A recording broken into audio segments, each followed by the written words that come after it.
तो कौन कौन आ रहा है आज?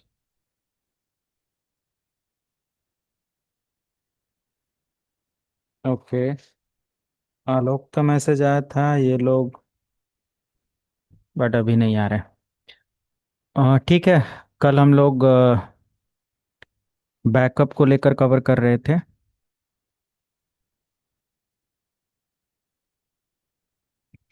तो यहीं से हमारा मशीन लाइव होता है, और कल हम लोगों ने देखा था कि एक्टिव डायरेक्टरी का सिस्टम स्टेट बैकअप में कैसे रिकवरी करते हैं। और फाइनल ये सर्वर यहीं से मैं लॉन्च कर रहा हूँ जहाँ से स्टॉप हुआ था, एंड वहीं से कंटिन्यू करेंगे। ओके।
Okay done.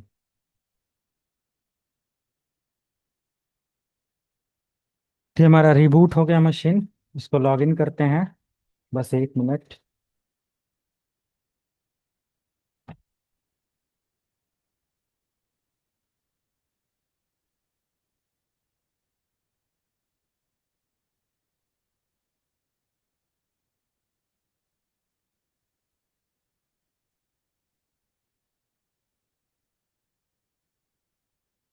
ठीक है, लॉग इन करते हैं।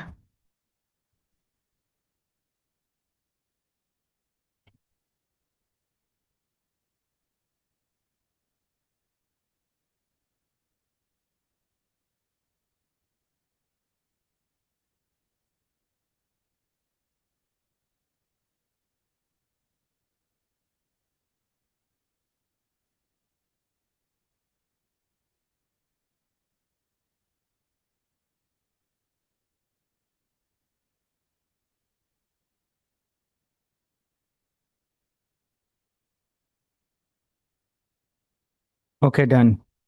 तो अगर टूल्स में आएंगे active directory user and computer में, तो यहाँ पर आप देखोगे आपका demo user, sorry domain user 1 आपको रिटर्न मिल जाएगा। तो ये बेनिफिट मिलता है, बाकी पूरा सिस्टम आपका रिपेयर हो चुका है। अब हम लोग कंप्लीट और फुल सर्वर बैकअप प्लान करेंगे।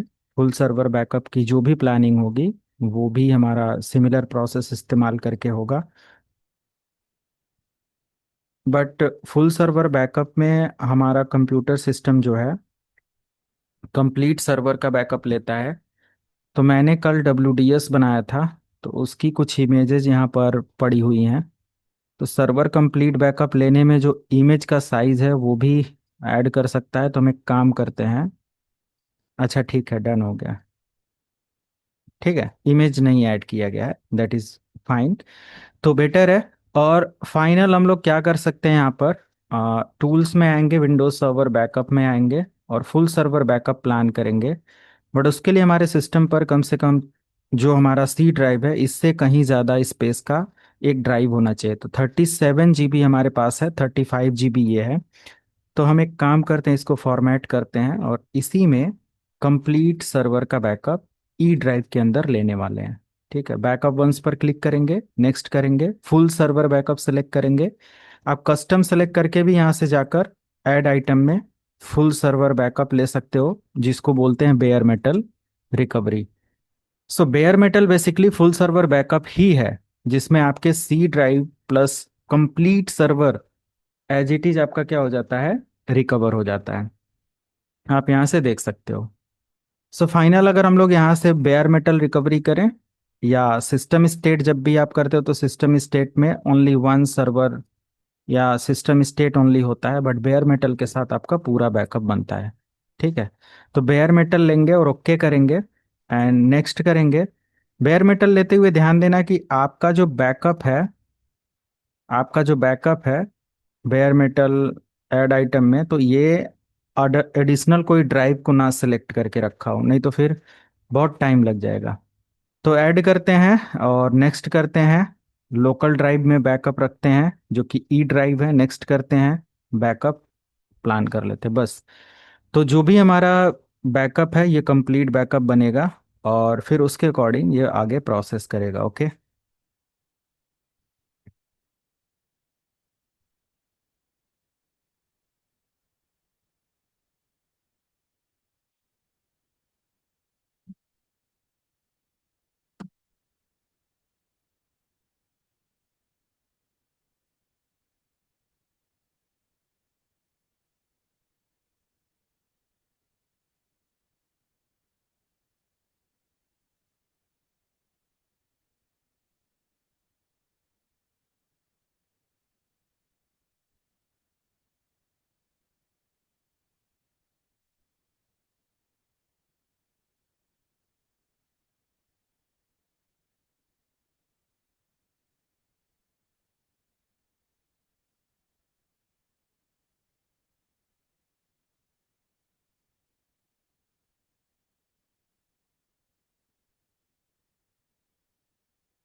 अप्रोक्स 13-14 GB का टोटल बैकअप है।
कंप्लीट हो गया, क्लोज करते हैं।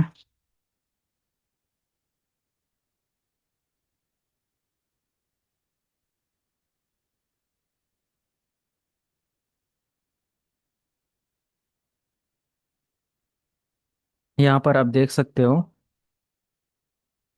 सिंपल रिकवर मोड में जाकर अब जो फुल सर्वर का बैकअप है इसकी रिकवरी हम एक नई मशीन में कर सकते हैं।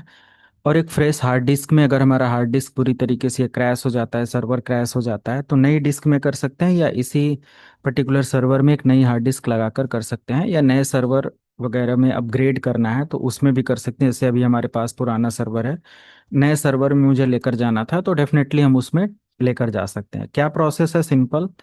अब मान लिया कि ये हमारा जो सर्वर है, ये 35 GB के स्टोरेज में चल रहा था, ये 35, ये मेरा करंट डिस्क है जो कि इस्तेमाल है। तो अगर मैं 35 को डिलीट कर देता हूँ यहाँ से, लाइव में तो डिलीट होगा नहीं।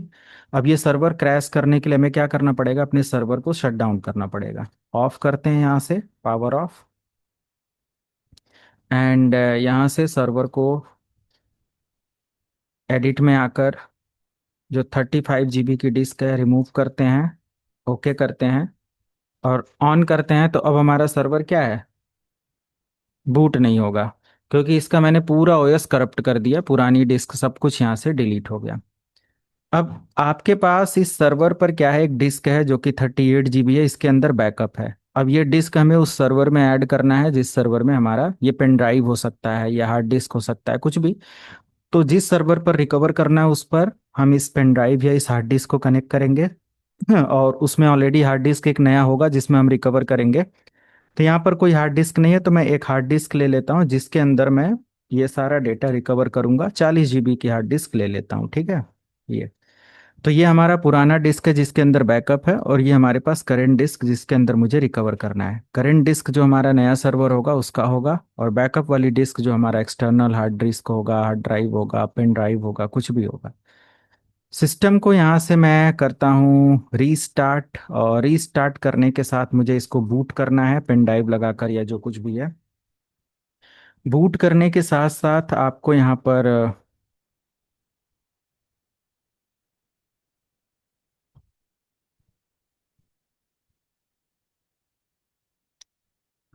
नेक्स्ट करना है, नेक्स्ट करना है, and repair my PC,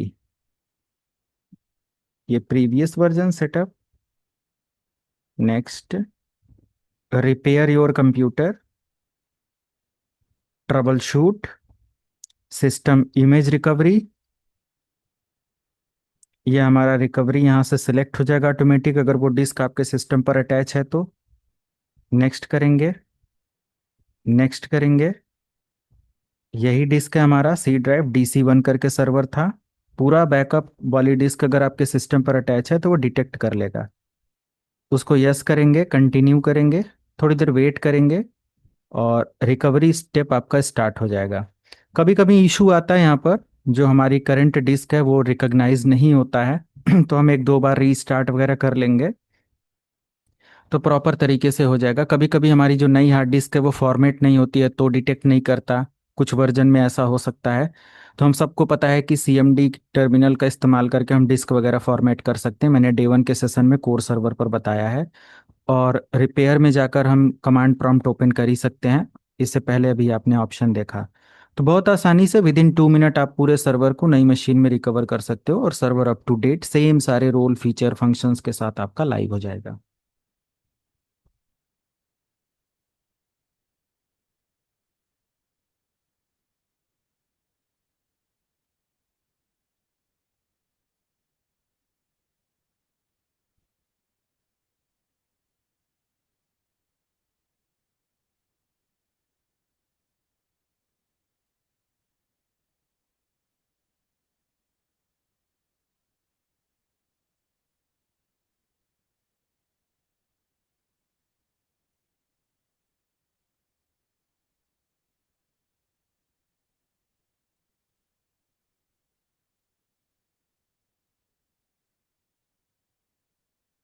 okay, restart कर लेते हैं।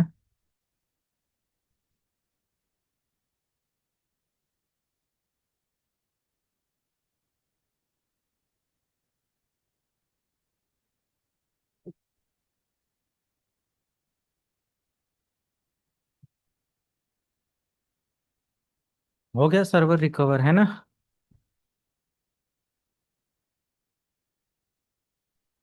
तो ये रहा process. Okay,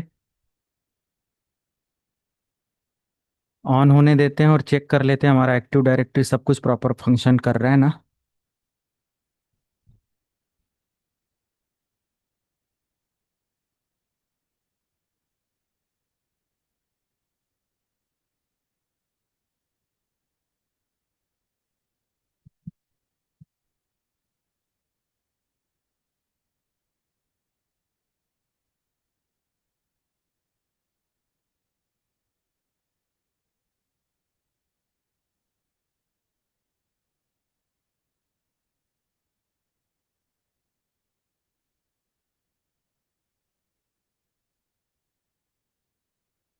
okay done. Login करते हैं सर्वर को। तो आरडी वेब तो काम कर रहा है।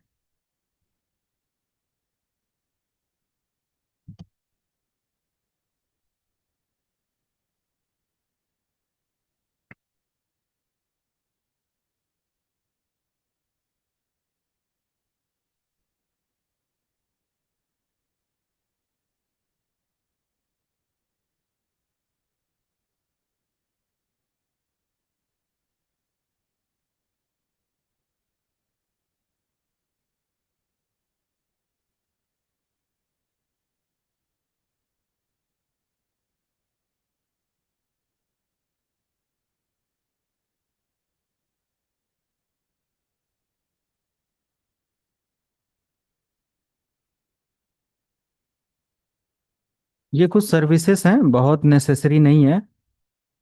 और लाइव हो गया हमारा सर्वर, सारी सर्विसेज प्रॉपर ओके हैं, कोई इशू नहीं है। और सारा कुछ काम कर रहा है, ठीक है। तो कंप्लीट सर्वर रिकवर भी हो गया। और अब हम लोग क्या कर सकते हैं, नेक्स्ट अपडेट को देख सकते हैं अपने सर्वर पर, जो कि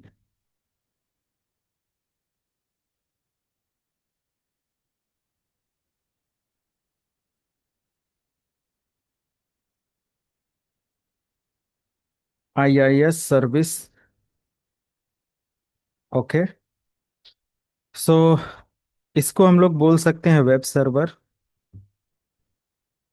और डेडिकेटेड वेब सर्वर के कोर्स होते हैं, जो लोग होस्टिंग वगैरह विंडोज सर्वर के साथ पढ़ना चाहते हैं उनको ये रोल पर काफ़ी, या इस रोल पर डेडिकेटेड ट्रेनिंग्स भी अवेलेबल हैं। जस्ट फॉर इंफॉर्मेशन, अगर मैं आप लोगों को एक वीडियो रिकमेंड करूं, जो लोग वेब सर्वर पढ़ना चाहते हैं कभी ज़रूरत पड़ने पर, तो SSL सर्टिफिकेट और सब कुछ डिप्लॉय करते हुए मैंने एक प्रॉपर ट्रेनिंग इसका रिकॉर्ड किया हुआ है। आप चाहो तो ये वीडियो देख सकते हो, IIS सर्वर के बारे में पूरी जानकारी, कि कैसे हम वेबसाइट को होस्ट करते हैं और कैसे उस वेबसाइट पर हम अपना डेटा रखते हैं, और कैसे हम इस वेबसाइट पर SSL सर्टिफिकेट अपने खुद के सर्टिफिकेट अथॉरिटी से डिप्लॉय कर सकते हैं। बहुत डिटेल में वो पूरी लैब कॉन्फ़िगरेशन करके दी गई है। ओके, तो ये चीज़ आप देख सकते हो। बट हम लोग यहाँ से कंटिन्यू करते हैं वेब सर्वर और सारी चीज़ों को। तो IIS basically internet information service है by Microsoft. Okay, and in Linux there are different different types of services. Okay, like Apache है, and Tomcat something something कुछ करके है, या फिर आपका NGINX करके है, ऐसे करके मल्टीपल वो आ जाते हैं। बट माइक्रोसॉफ्ट के अंदर आपको IIS इंटरनेट इंफॉर्मेशन सर्विस मिलता है वेब सर्वर डिप्लॉयमेंट के लिए। और इसमें वेबसाइट होस्ट करना, FTP सर्वर होस्ट करना, ये सारी चीज़ें हम प्लान कर सकते हैं। HTML कोड, पेज डिजाइनिंग, सब कुछ इसके अंदर आप कर सकते हो। पूरी API को आप इंटरनेट पर लॉन्च करके, मतलब अपनी पूरी वेबसाइट को एक्सेस कर सकते हो। आप प्राइमरी लेवल, प्राइवेट लेवल पर या पब्लिक लेवल पर आप अपना एक्सेस ले सकते हो, ये सारी चीज़ें। तो basically this particular function used for web hosting. Okay, FTP server deployment. Okay, या नेक्स्ट हम लोग ऐड कर सकते हैं ASP.NET and .NET core integration, in services के साथ हम इस्तेमाल कर सकते हैं। और HTTP FTP, बहुत सारी सर्विसेज हैं। Services like HTTP HTTPS F T P, S F T P. Okay, ये सब हम लोग यहाँ से डिप्लॉय कर सकते हैं। S M T P, web socket, कभी वेब होस्टिंग पढ़ेंगे तो ये पूरा का पूरा मैनेजमेंट यहाँ से कॉन्फ़िगर, या ये सारी चीज़ें कॉन्फ़िगर की जा सकती हैं। इसमें थ्योरेटिकल कुछ समझने से बेटर है कि हम इसका प्रैक्टिकल पार्ट यहाँ से अगर मैनेज में जाकर ऐड रोल एंड फीचर में जाकर नेक्स्ट करते हैं, और साथ में अगर इसकी प्रैक्टिस करनी है, जैसे मैं यहाँ पर आ जाऊँ और मैं एक्सेस करूँ अपने वेब सर्वर को, तो हमारा जो कंप्यूटर का एड्रेस है उसी से एक्सेस होगा। यानी कि हमारा खुद का सर्वर है तो वो लोकल होस्ट से भी एक्सेस हो जाएगा, लोकल होस्ट एंटर। तो बाय डिफॉल्ट यहाँ पर आप देखेंगे लोकल होस्ट हमारा एक्सेस हो रहा है, क्योंकि यहाँ पर हमारा एक रोल इंस्टॉल है जिसको हम बोलते हैं आर डी वेब का। आर डी वेब जब आप इंस्टॉल करते हो तो वेब एप्लीकेशंस ऑटोमेटिक इसके अंदर इंस्टॉल हो जाते हैं, डिपेंडेंसीज का वो करके। तो ये चीज़ अगर हम बिल्कुल स्टार्टिंग से करना चाहते हैं तो हमें आईआईएस का जो ये इंस्टॉल्ड रोल है उसको रिमूव करना पड़ेगा। रिमूव करने के लिए सिंपल यहाँ पर आएंगे, मैं स्टार्टिंग से अगर दिखाऊं तो मैं दो रोल यहाँ से आपको रिमूव करके दिखा देता हूँ। जैसे कि एक मैं वेब सर्वर को रिमूव कर देता हूँ, और एक रिमोट डेस्कटॉप को रिमूव कर देता हूँ, नेक्स्ट करता हूँ। एंड और कुछ है यहाँ पर? नहीं, नेक्स्ट करता हूँ, रीस्टार्ट, और सिंपल ये कुछ रोल हैं जिनको मैं रिमूव करके एक फ्रेश इंस्टॉलेशन दिखाऊंगा ताकि स्टेप आपको पता रहे।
Okay done.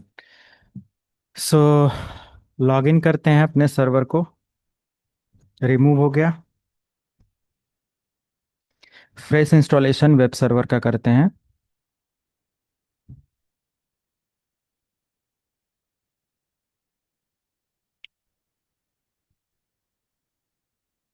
Okay, close.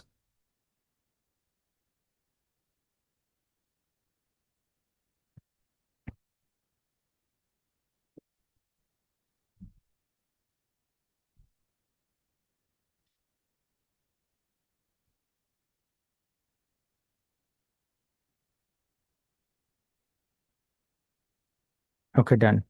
अब देखो यहाँ पर आईआईएस सर्वर हमारा नहीं है, तो हम बिल्कुल स्टार्टिंग से एक्सेस ले सकते हैं। अब मैं अगर लोकल होस्ट को एक्सेस करूंगा तो कोई वेबसाइट एक्सेस नहीं होगा। हो रहा है?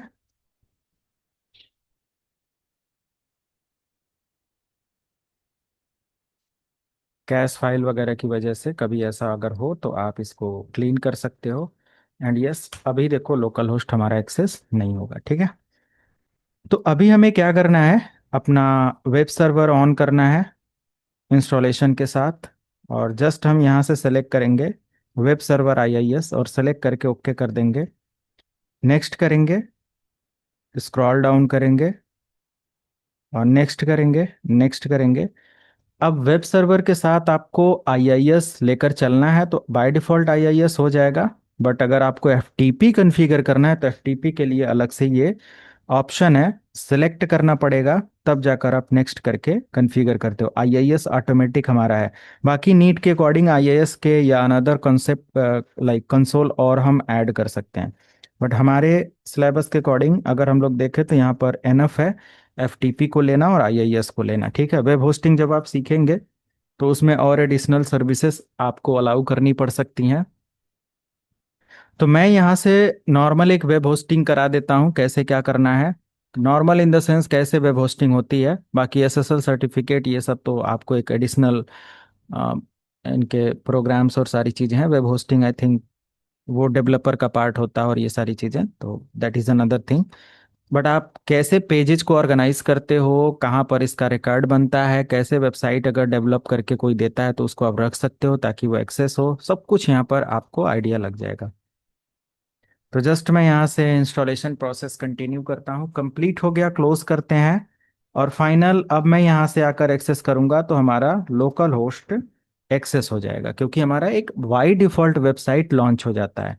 और ये वेबसाइट का जो डेटा होता है, आप सी ड्राइव के अंदर देखेंगे आईनेट पब करके एक डायरेक्टरी है, इसके अंदर आपका ये डब्ल्यू डब्ल्यू रूट करके डायरेक्टरी है। इसके अंदर जो डेटा आप रखते हो वही वेबसाइट पर दिखेगा। तो पूरा वेबसाइट का कोड है, आपने यहाँ पर रखा, इसको डिलीट किया तो आपकी वेबसाइट का कोड यहाँ पर दिखना, यहाँ पर बैकएंड में स्टार्ट हो जाएगा। कोई एचटीएमएल प्रोग्राम है आप यहाँ रख दो, वो दिखना स्टार्ट हो जाएगा, ठीक है। बट नेम यही होना चाहिए, नहीं तो फिर जैसे कोडिंग के समय ये डिफाइन होना होना पड़ता है, या डेवलपर का, वही मैंने कहा डेवलपर का पार्ट है। मैंने बहुत ज़्यादा तो नहीं डेवलपर या डेवलपमेंट का कोर्स बनाया हुआ है एचटीएमएल और एडवांस एचटीएमएल को लेकर, जिसको आप पढ़ सकते हो चैनल पर। बट ज़रूरत नहीं है आप लोगों को, डेवलपमेंट फील्ड अलग है, उनका काम है। तो बाकी समझने के लिए आप चाहें तो एडिशनल टाइम दे सकते हैं। तो यहाँ पर मेरा कोड ऑलरेडी पड़ा है, बाकी अगर कोई हमें और वेब पेज मिलता है तो हम यहाँ रख सकते हैं, एक्सेस कर सकते हैं।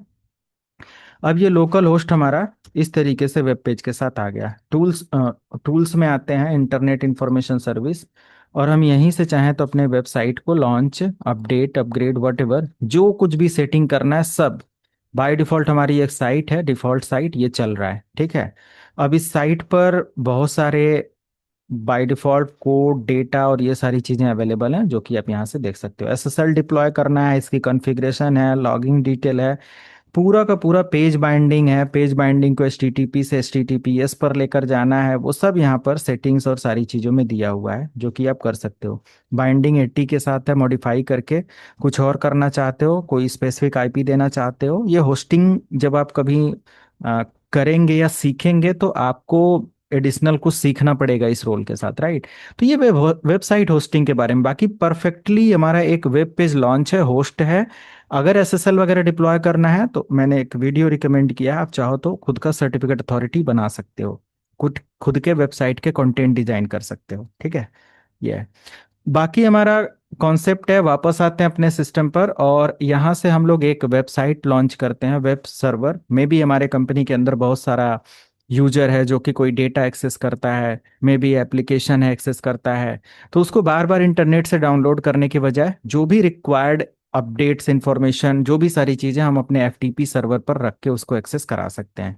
इसके लिए साइट पर राइट क्लिक करके ऐड एफटीपी, एफटीपी का नाम कुछ भी आपको दे देना है। और क्या एक्सेस कराना है, मान लिया कि मुझे एक्सेस कराना है पूरा सी ड्राइव। सी ड्राइव के अंदर बहुत सारा डेटा है या कोई स्पेसिफिक फोल्डर है जिसको एक्सेस कराना है, तो वो लोकेशन देंगे, नेक्स्ट करेंगे, अपनी आईपी आइडेंटिफाई करेंगे। और नो एसएसएल, अगर एसएसएल होता तो डेफिनेटली मैं एसएसएल यहाँ से सेलेक्ट कर लेता, नेक्स्ट करके एनोनिमस सेलेक्ट करेंगे। एनोनिमस का मतलब कोई भी हमारे इस सर्वर को एक्सेस कर सकता है। बेसिक सेटिंग भी आप यहाँ पर अलाउ करेंगे, सभी यूजर को रीड और राइट की परमिशन देंगे। राइट हटा सकते हो, बट अगर एफटीपी की बात है तो आपको खुद कभी, मान लिया कि आउटसाइड ऑफ ऑर्गेनाइजेशन हो या घर पे हो या कहीं पर भी, और आपका सर्वर एक्सेसिबल है इंटरनेट पर, तो आप राइट परमिशन देकर चाहो तो उसके अंदर डेटा अपलोड कर सकते हो। तो जरूरत पड़ती है अपलोड करने की, ओके करेंगे। और फाइनली हम लोग वेबसाइट वगैरह एक्सेस करेंगे तो हमें एक्सेस मिल जाएगा। ठीक है, जैसे हम इस क्लाइंट मशीन पर आते हैं और इसके थ्रू एक्सेस करते हैं।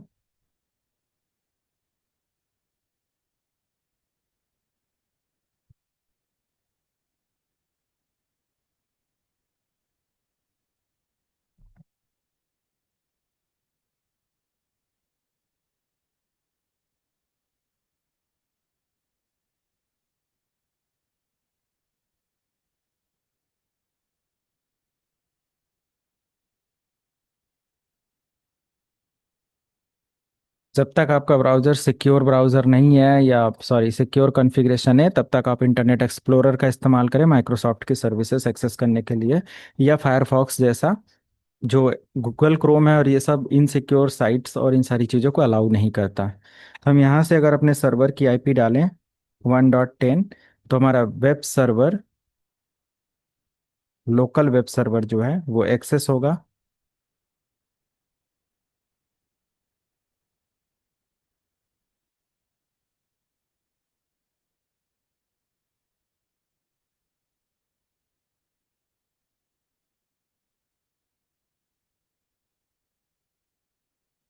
एडिट,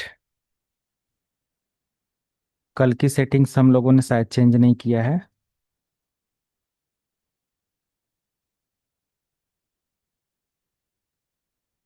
VMware की सेटिंग हम लोगों ने कर रखा है ना। होस्ट ओनली यूज करते हैं, ये भी ठीक है, ये भी ठीक है, ओके है।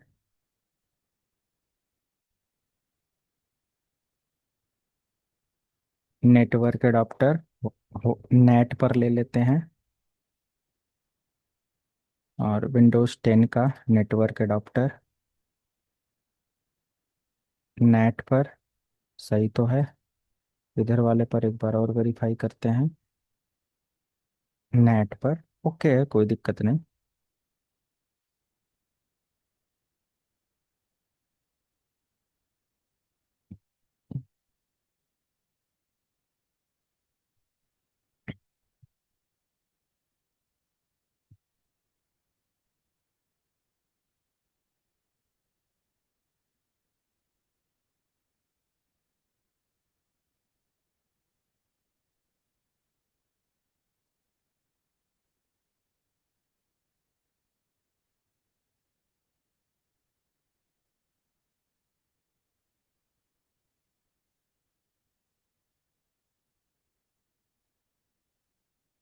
अगर ऐसा कोई दिक्कत है तो रिप्लाई वगैरह कुछ चेक कर लें, रिप्लाई आ रहा है और ये सब है, तो हमें करना कुछ नहीं है, फायरवॉल का एक रूल कॉन्फ़िगर करना है।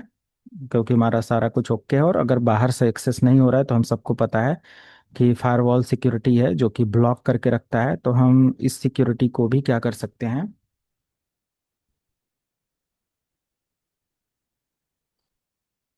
अलाउ कर सकते हैं। नहीं तो थोड़े समय के लिए आप यहाँ से फायरवॉल को डिसेबल करके अपना डेमो चेक कर सकते हो, और ये आपका एक्सेस हो जाएगा। ठीक है, जस्ट आप यहाँ से 192.168.1.10, नहीं हो रहा है, FTP://192.168.1.10। ठीक है, हो रहा है। तो वेब पेज, आई थिंक क्या दिक्कत कर रहा है वेब पेज के लिए, फिर मैं अपडेटेड ब्राउज़र ले लूँ, क्लाइंट पर भी अपडेटेड ब्राउज़र ले लूँ, तो शायद वो पुराने पर अपडेट ना ले रहा हो। हाँ जी, ये होता है ब्राउज़र का भी कभी कभी चीज़ें मॉडिफाई करके चेक कर लेंगे। तो दोनों तरीके से हमारा एक्सेस हो रहा है, सब कुछ यहाँ पर है। फायरवॉल को हम एज इट इज ऑन कर देते हैं, और स्टिल अगर हम यहाँ पर आकर चेक करेंगे तो हम एक्सेस कर सकते हैं। तो फायरवॉल का इशू नहीं आता, बट समटाइम्स हमें चेक कर लेना चाहिए, फायरवॉल ब्लॉक करके रखता है हमारे outgoing connection, sorry incoming connections को। तो ये हमारा हो गया। फाइनली हम अपने सर्वर पर क्या करते हैं, एफटीपी वगैरह के अंदर जो भी डेटा है हमारे इस सर्वर पर सी ड्राइव के अंदर, वो सब हम क्लाइंट से बैठे बैठे क्या कर सकते हैं, एक्सेस कर सकते हैं। ये देख सकते हो सब कुछ यहीं से एक्सेस कर सकते हैं।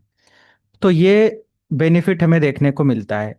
एक एप्लीकेशन आता है जिसको आप यूज़ कर सकते हो अपने क्लाइंट एप्लीकेशन या क्लाइंट के साथ उस पर डेटा को अपलोड वगैरह करने के लिए, और वो है फाइल जिला, या विन एस सी पी करके है, या कोई भी एक ऐसा लाइक टर्मिनल सॉफ्टवेयर, और ये सारी चीज़ें आप इस्तेमाल कर सकते हो।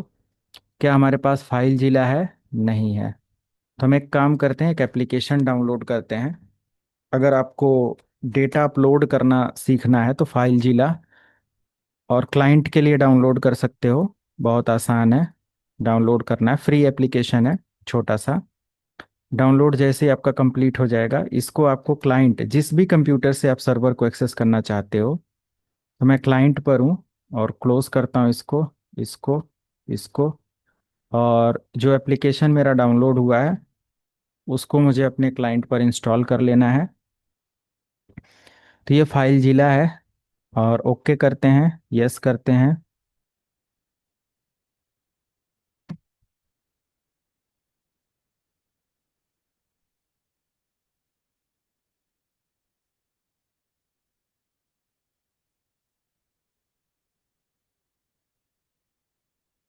इसमें भी आप क्रेडेंशियल सब कुछ देकर जब सही एक्सेस करोगे तो कभी कभी एक्सेस नहीं होगा, तो फायरवॉल की सेटिंग इस कंडीशन में भी चेक कर लेना है। कभी कभी फायरवॉल ब्लॉक करके रखता है अलग अलग प्रोटोकॉल्स को।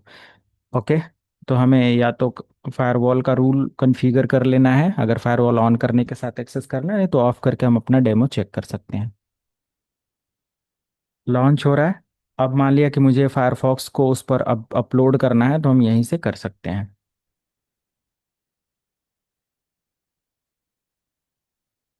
डन। डेस्कटॉप आइकन ले लेते हैं। Okay, next. इंस्टॉलेशन सॉफ्टवेयर का है, सिंपल।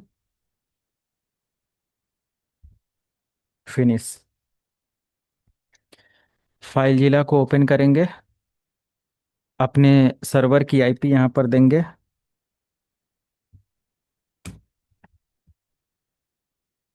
अपने सर्वर का यूज़र नेम देंगे, और अपने सर्वर का पासवर्ड देंगे। एफटीपी का पोर्ट नंबर होता है 21। क्विक एक्सेस करेंगे, do not save the password, okay करेंगे, आपका सर्वर एक्सेस हो गया।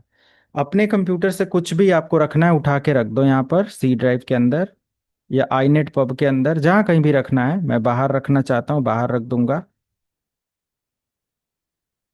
आया? बाहर नहीं आया, पता नहीं किस फोल्डर के अंदर गया। मैं यहाँ रख दिया बाहर एक मैं और ऐड कर देता हूँ इसको यहीं पर। ट्रांसफ़र हो गया।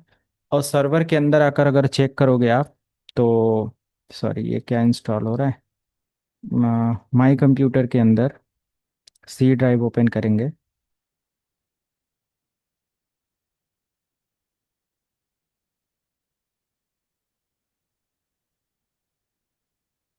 ये दोनों डेटा यहाँ पर मिलेगा। तो फाइल अपलोड या डाउनलोड करने के रिगार्डिंग अगर कोई अपडेट है तो हम इस तरीके से कर सकते हैं। क्लाइंट पर आएंगे, एफटीपी को एक्सेस करेंगे यहाँ से, और आपका जो डेटा है वो यहाँ पर डाउनलोड किया जा सकता है। जैसे अभी सिस्टम पर आपको फायरफॉक्स डाउनलोड करना है, क्लिक करो, सेव करो, और यहाँ पर देखो आपका डाउनलोड हो जाएगा।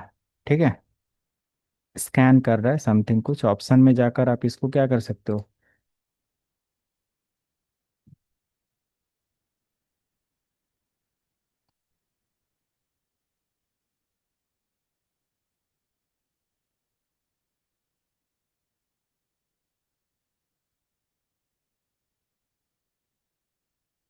Turn on.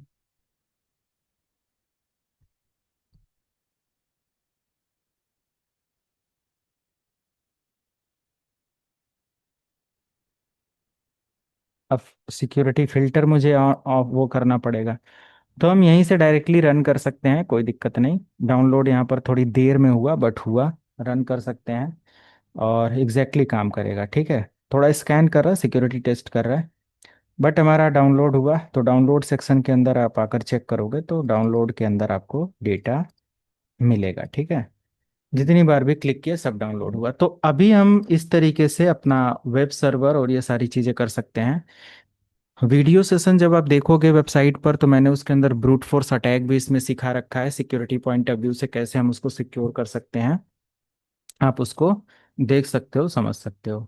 ठीक है, समझ में आया सबको? कोई क्वेश्चन?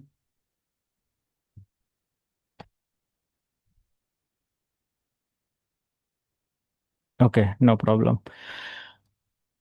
सो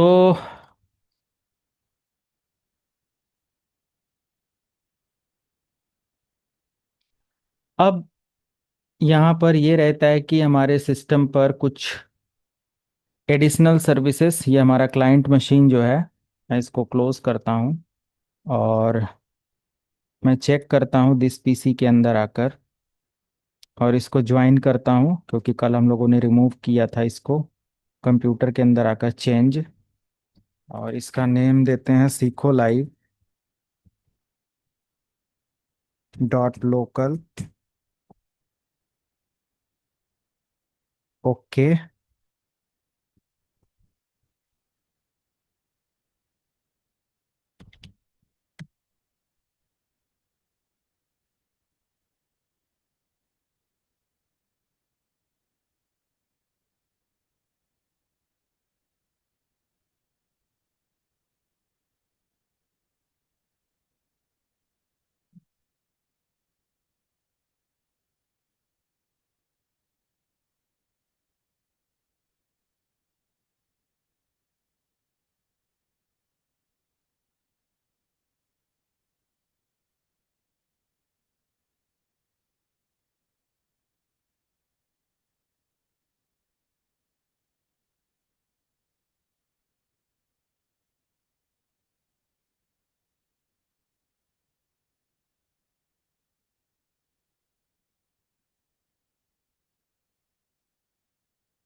ठीक है, डोमेन यूज़र 1 मैंने लॉगिन कर लिया।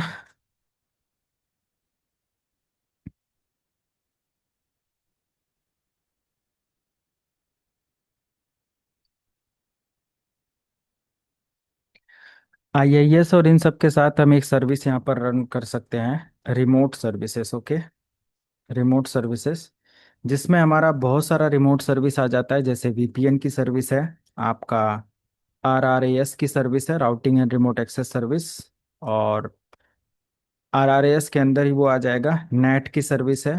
एंड आप बोल सकते हो यहाँ पर एनआईसी टीमिंग की सर्विस है। बहुत सारी ऐसी सर्विसेज है, एनआईसी टीमिंग हो गया एंड ऑल। ठीक है, एनआईसी टीमिंग को यहाँ पर अगर हम कवर करना चाहें तो एक ईथर चैनल की टेक्नोलॉजी, अगर आप स्विचिंग के कॉन्सेप्ट में इसको समझना चाहें और सर्वर के कॉन्सेप्ट में एक एनआईसी टीमिंग का पार्ट होता है, तो ये होता है कि अगर हमारा ये जो क्लाइंट मशीन है, मैं क्लाइंट को लॉग ऑफ करता हूँ और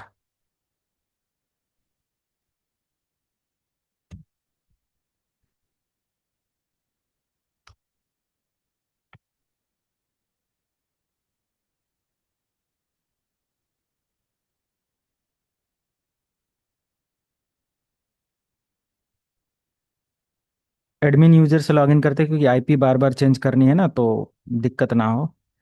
अब मान लिया कि हमारा जो सिस्टम है, ये सर्वर, इसको मुझे एक्सेस देना है, और एनआईसी टीमिंग की हेल्प से मान लिया कि हमारे सिस्टम पर वेबसाइट चल रहा है, और वेबसाइट अगर मैं विंडोज 7 से, सॉरी, विंडोज क्लाइंट साइट से एक्सेस करता हूँ कुछ इस तरीके से, 1.10, तो वेबसाइट एक्सेस हो रहा है। अगर मैं कहूँ कि इस वेबसाइट को मैं 8.8.8.8 से एक्सेस करूँ तो होगा? नहीं होगा। यानी कि अगर हमारे इस सर्वर पर एक ही इंटरफेस है जो कि है ये, और इसका आईपी एड्रेस है 192.168.1.0, अगर ये इंटरफेस हमारा डाउन हो जाता है, डिसेबल हो जाता है, तो क्या हमारा सर्वर कोई भी रीजन, बस ये वेबसाइट या ये पोर्ट डाउन हो गया या ये इंटरफेस डाउन हो गया, तो क्या हमारा सर्वर एक्सेस करेगा? आप कंट्रोल H में जाकर हिस्ट्री को डिलीट कर लेते हैं और डन करते हैं और चेक करते हैं, तो ये अब देखो एक्सेस नहीं होगा। ठीक है, अभी यहाँ पर एरर जैसा दिखा देगा। आप इसको क्लोज कर सकते हो, दोबारा एक्सेस ले सकते हो। 1.10 डाउन होने के बाद एक्सेस नहीं होगा। बट जैसे ही मैं यहाँ से इसको इनेबल करूंगा, एक्सेस हमें यहाँ पर थोड़ी देर में ही मिल जाएगा। बट हम क्या कर सकते हैं, मान लिया कि हम अपने सर्वर को, इस सर्वर के ऊपर जो लोड बैलेंस है इसको मेंटेन करना चाहते हैं, सर्वर का एक एनआईसी लेवल पर क्लस्टर या कंबाइंड नेटवर्क ऑपरेट करना चाहते हैं, ताकि अगर हमारे नेटवर्क में हमारे जो सर्वर्स लगे हुए हैं, अगर एक कनेक्शन डाउन होता है तो भी दूसरा कनेक्शन वर्क करे, एक लोड बैलेंसिंग फेल ओवर कुछ भी आप इसको बोलो, सभी के पॉइंट ऑफ व्यू से ये वर्क करता है। तो लोड भी बैलेंस करता है एनआईसी, टीमिंग के थ्रू फेल ओवर का भी काम करता है। ठीक है, सारी चीज़ें हैं। तो हम लोग यहाँ से क्या कर सकते हैं, इसको मेंटेन कर सकते हैं, और एनआईसी टीमिंग यहीं से है। बट इसके लिए आपको दो इंटरनेट कनेक्शन आपके सर्वर पर लेना होगा। तो मेरे पास एक नेटवर्क अडॉप्टर है, एक और मैं यहाँ से ले लेता हूँ नेटवर्क अडॉप्टर, ऐड कर लेना है। दूसरा नेटवर्क अडॉप्टर यहाँ पर डिस्प्ले हो जाएगा, और उसके बाद हमें उसको एक अलग आईपी, क्योंकि एक मान लिया यहाँ पर ए कनेक्शन प्रोवाइडर है और दूसरा कनेक्शन हमारा बी कनेक्शन प्रोवाइडर है, तो दोनों कनेक्शन प्रोवाइडर हमारे लाइव रहेंगे और एक साथ काम करेंगे। कैसे, दिखाता हूँ। तो यहाँ पर हमारा आ गया दूसरा वाला एनआईसी कार्ड जो है, ये मान लिया लैन है और ये हमारा वैन है। तो वैन वाले पर हम क्लिक करते हैं और आ जाते हैं, और यहाँ से टीसीपी, अच्छा टीसीपी हमारा अब ये लैन है, और ये हमारा हो जाएगा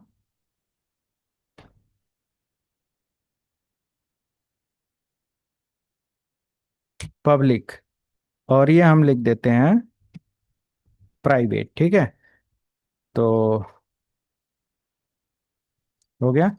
पब्लिक वाले पर अगर हम देखेंगे तो इस पर एक अलग आईपी कॉन्फ़िगर है, तो हम यहाँ से आते हैं और एक अलग आईपी दे देते हैं। जैसे मैं दे देता हूँ लाइक 172.168 डॉट कुछ भी, लाइक 192.168.1 या मैं कर देता हूँ इसको कुछ भी, क्या करते हैं, 2.20 और 2.1, 2.20।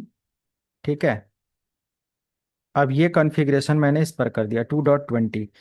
तो अगर हमारा ये जो सर्वर है, ये 1.0 वाला, अगर वो डाउन हो जाता है, फॉर एग्जांपल अब ये प्राइवेट वाला डाउन हो जाता है, डिसेबल हो जाता है, तो क्या ये एक्सेस कर पाएगा?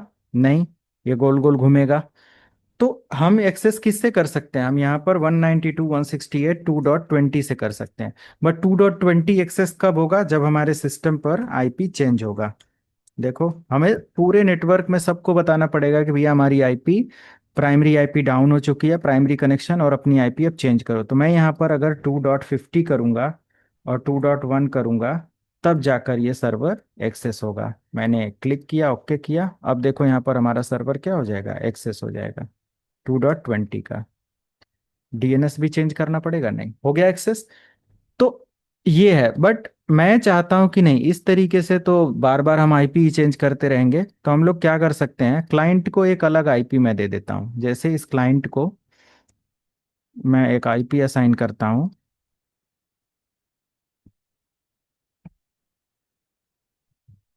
कहाँ चला गया इसका कॉन्फ़िगरेशन,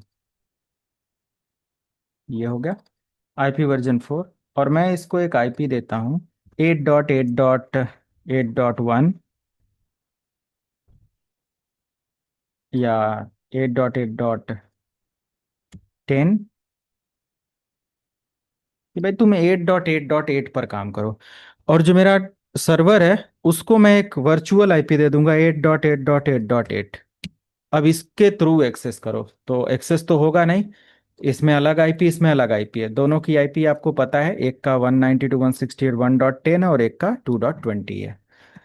तो मैं एनआईसी टीमिंग पर क्लिक करूंगा, ओके करूंगा यहाँ से। टास्क में आकर न्यू टीम क्रिएट कर सकते हो, सॉरी यहाँ पर। और 1 GB 1 GB PS का दोनों कनेक्शन है। लोड बैलेंसिंग कैसे होता है वो भी आप देखना कि ये 2 GB PS का कनेक्शन दिखाने लगेगा। मैं लिखता हूँ टीम 1, कुछ भी एक नाम देना है, दोनों एडाप्टर को ऐड करके। और यहाँ से आपको स्विच इंडिपेंडेंट बाय डिफॉल्ट जो कनेक्शन है, हमें वही रहने देना है, इसमें कोई अपडेट नहीं करना है। एंड एड्रेस हैश ले लेंगे अगर आप वर्चुअल मशीन पर काम कर रहे हैं। बाकी प्राइवेट पब्लिक किसको स्टैंड बाई पर रखना है या दोनों को एक साथ एक्टिवेट करना है, दोनों एक साथ एक्टिवेट करना है। आप चाहते हो नहीं प्राइवेट वाला पहले काम करे, अगर ये डाउन होता है तो फिर ऑटोमेटिक स्टैंड बाई में ये जो प्राइवेट वाला है ये काम करना है। सॉरी, प्राइवेट को आप स्टैंड बाई रखना चाहते हो तो इसको सिलेक्ट करो, ओके करो, तो प्राइवेट वाला जैसे ही हमारा पब्लिक डाउन होगा ये काम करना स्टार्ट कर देगा। बट दोनों को एक्टिव रखना है तो ऑल एडॉप्टर एक्टिव करके ओके कर दो। थोड़ी देर वेट करो, वार्निंग के साथ यहाँ पर थोड़ी देर वेट करो, क्योंकि यहाँ पर एक कनेक्शन फेल हो चुका है। तो थोड़ा वेट करो, आएगा ऑप्शन। थोड़ी देर में ये उस एरर को हटा देगा, क्योंकि लोड बैलेंस कर रहा है ना, तो दोनों को मैच करके एक नया अडॉप्टर क्रिएट कर देगा जो कि वर्चुअल अडॉप्टर होगा। 1-2 मिनट लगा सकता है या डिपेंड करता है आपके सर्वर के लोड के ऊपर।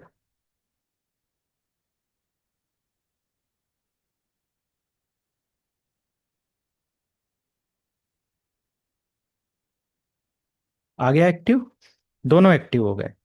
अब आपको करना क्या है, आप यहाँ पर आकर चेक करोगे तो ये दोनों एडॉप्टर काम नहीं करेंगे, दोनों डिसेबल हो जाएंगे। एक टीम 1 नाम से एडॉप्टर आ जाएगा। आप प्राइवेट पर जाकर आईपी चेंज करना चाहो आप नहीं कर सकते, देखो ना यहाँ पर ये हाइड है। आप प्रॉपर्टी में जाओगे तो नहीं कर सकते जब तक कि टीम 1 के अंदर है।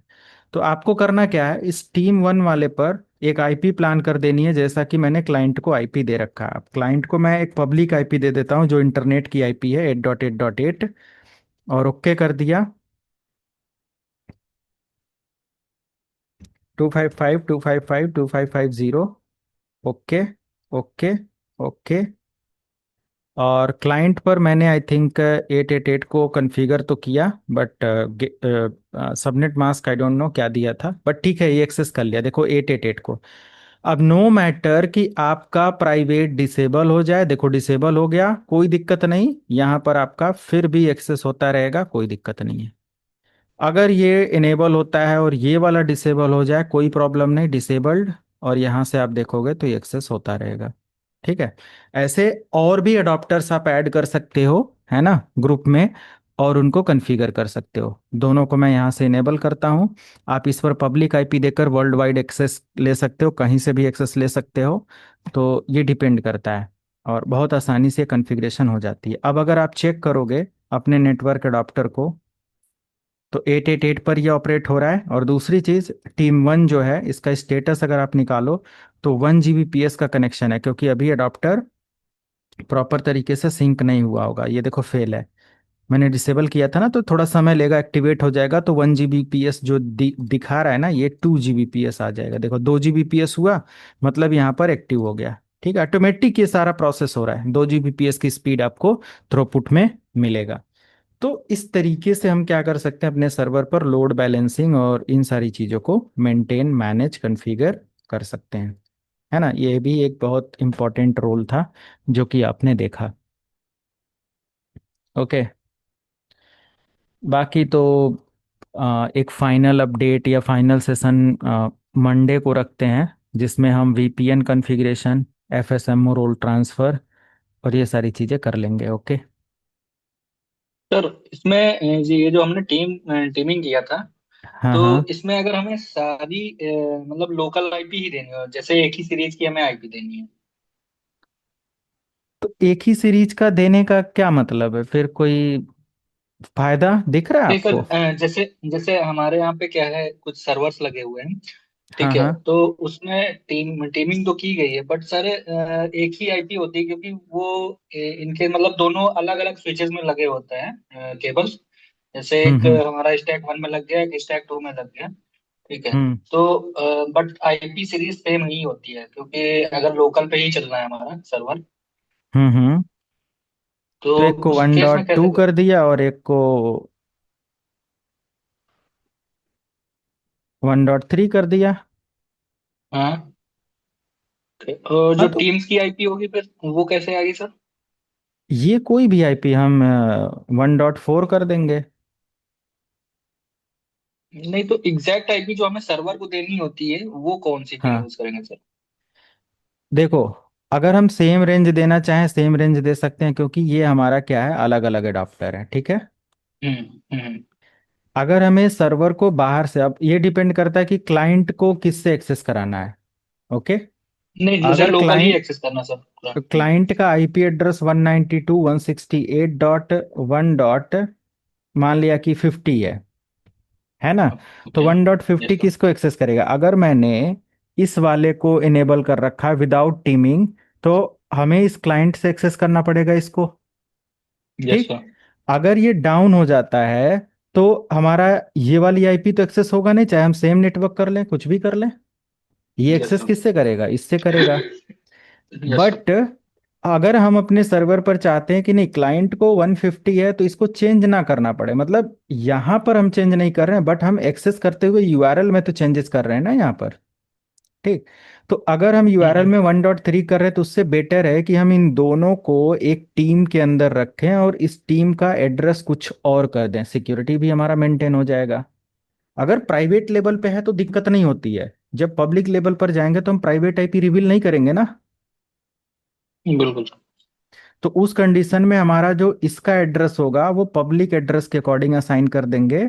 और पब्लिक एड्रेस में जो भी हमारे यूजर हैं वो वर्ल्ड वाइड कहीं से भी एक्सेस करें।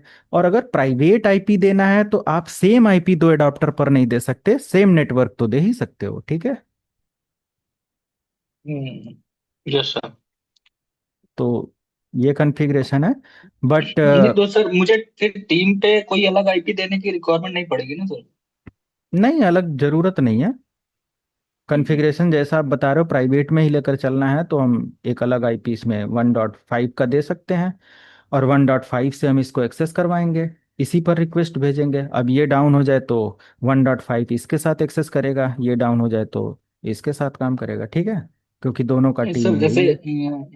मेरा एक कंफ्यूजन है सर। जैसे मान लीजिए मेरा एक सर्वर है, उसकी आईपी 172.22.48.11 है। ठीक है सर, अब मुझे सर्वर मान पे लिया, वही सेम आईपी ही हाँ, मान लिया कि मुझे एक वही सर्वर है आईपी हमारा मतलब। यही वाला, ठीक है। Yes sir. इसकी यस आईपी सर। मान लिया कि कुछ भी आईपी आप दे दो, 192.168.1.2। और क्या यस क्वेश्चन सर। है, ये हो गया। ठीक और है। ये आईपी मैंने दे दिया, बट सर हमें जो हमारे जो क्लाइंट्स हैं उनको नहीं पता है कि सर्वर के और भी आईपीज हैं, मतलब उन्हें यही एक आईपी पता है सर। हाँ, तो फिर टीम्स में मुझे जो एग्जैक्ट आईपी क्लाइंट्स को असाइन देनी है, मतलब बतानी है कि सर्वर की ये आईपी, तो वो हम कौन सी आईपी उनको बताएंगे सर, टीम तो जो वाली? टीम की होगी वो देंगे ना। तभी तो, नहीं तो फिर एनआईसी टीम कॉन्फ़िगर करने का बेनिफिट क्या हुआ। ओके। अगर हम इधर की कोई आईपी देते हैं तो फिर इसको बनाया क्यों, फिर हटा देते हैं। समझ रहे हो आप। ओके। Okay sir. यस। तो अगर हम इसको हटा देते हैं तो क्या दिक्कत है, ये चलेगा तो इससे एक्सेस होगा, ये डाउन हुआ तो इस वाली आईपी से दे देंगे, है ना। यस और सर। अगर हम डीएनएस के अंदर एंट्री कर देते हैं डोमेन नेम के साथ ड्यूअल या मल्टीपल आईपी की एंट्री कर देते हैं, लाइक 1.2 की भी और 1.3 की भी, तो डोमेन पर रिक्वेस्ट जाएगी, दोनों आईपी वर्क करेगा। लेकिन ये कोई कॉन्फ़िगरेशन का पार्ट है ही नहीं फिर। किस कंडीशन में हमें दो कनेक्शन एक नेटवर्क एडाप्टर एक नेटवर्क का मिल सकता है, मुझे वो बताइए। अगर हम एयरटेल का भी लें और दो कनेक्शन लेते हैं तो क्या दोनों एक नेटवर्क मिलेगा।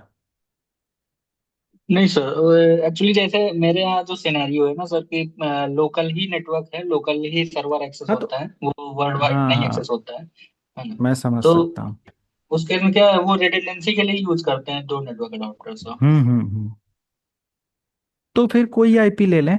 बट हम्म। अगर लोकली इसको लेकर जाना है तो कोई भी आईपी, सेम आईपी लेकर चल सकते हैं।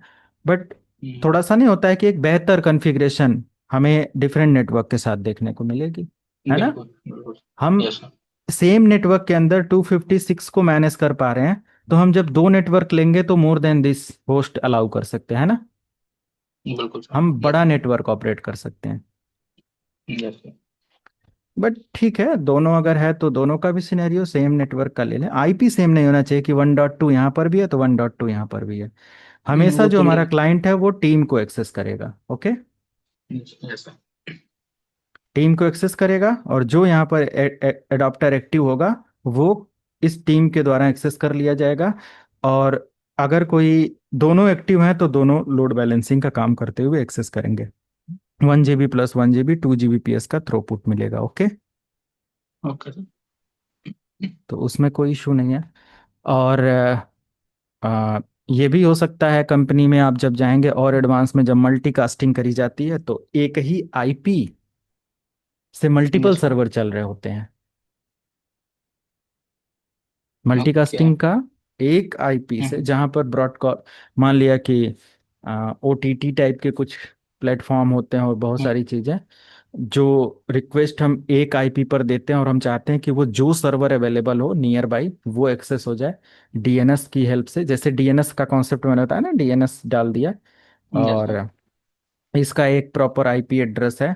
तो हम एक काम कर सकते हैं कि मल्टीपल, मतलब मल्टीपल सर्वर पर मल्टीकास्ट का इस्तेमाल करके, वैसे तो ये सिनेरियो कैसे वर्क करता है, फंक्शन करता है, उस लेवल के सर्विसेज के साथ ही समझा जा सकता है। बट मल्टीपल सर्वर की भी आईपी सिमिलर रख के उन सभी सर्वर को एक्सेस किया जा सकता है एक ही आईपी से। वो मल्टीकास्ट में या ऐसे कॉन्सेप्ट में अप्लाई किया जाता है, राइट। ओके। जैसे आप देखे होंगे कि आप गूगल को एक्सेस करते हो इंडिया से तो google.co.in एक्सेस होता है, आप यूएसए से एक्सेस करो तो वहाँ का एक्सेस होता है। अमेजोन को एक्सेस करो इंडिया से तो .in होता है, यूएसए से करोगे तो .usa होगा, या .co करके होगा, या कुछ भी जो भी है ना।